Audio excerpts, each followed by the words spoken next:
Hi, my name is Zach Biddle. I'm here to speak to you about the legalization of marijuana. While marijuana has acquired a bad reputation as a gateway drug, I believe many have failed to see both the medical and economic benefits that the legalization of this drug could create. Throughout this speech, I intend to reason through some of the reasons why I believe people have misconceived marijuana and some of the reasons I believe the drug should be legalized. First, I'd like to begin about speaking about the gateway theory of marijuana. I would like to begin about speaking about the conception of marijuana being a gateway drug, or a drug that leads to other and more strong drugs such as heroin and cocaine. This idea has been around since people have recreationally been smoking marijuana, but was recently discredited by both scientists and Congress in 1999, when talks of medical marijuana first began. I'm not fully discrediting gateway theory, as there are some people who this does apply to. According to Time magazine, in 2009, 2.3 million recorded trying pot, but only 617,000 recorded trying cocaine, and only about 180,000 recorded trying heroin. Maria Slavas of Time magazine makes a good point when she says that the margin of people that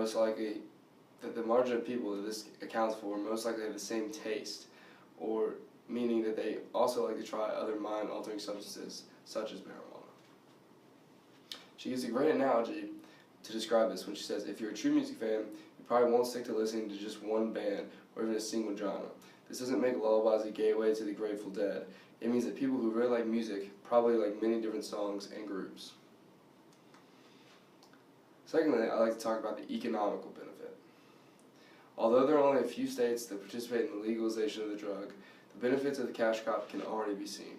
According to the rules for the marijuana market, written by Vikas Baha, Washington has already seen over $130 million in revenue from the legal distribution of marijuana.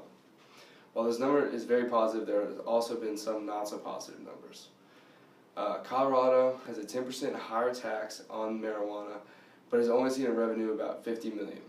I believe this is mainly due to their law that allows people to grow 6 marijuana plants per household, which could create a black market or legal distribution of the drug, causing them to not obtain as much money.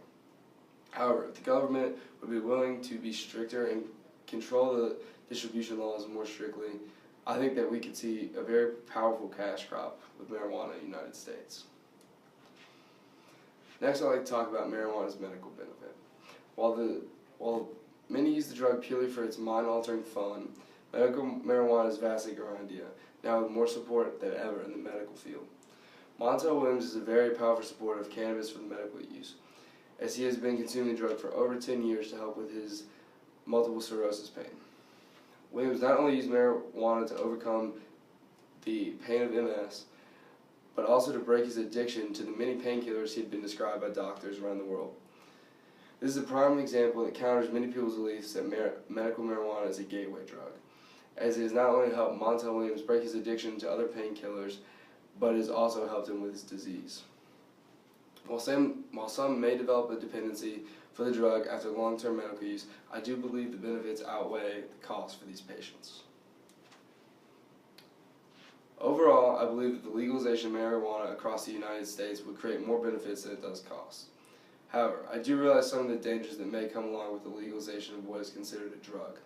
This is why I believe marijuana should be legal for medicinal and economic purposes only, and should be tightly regulated and controlled.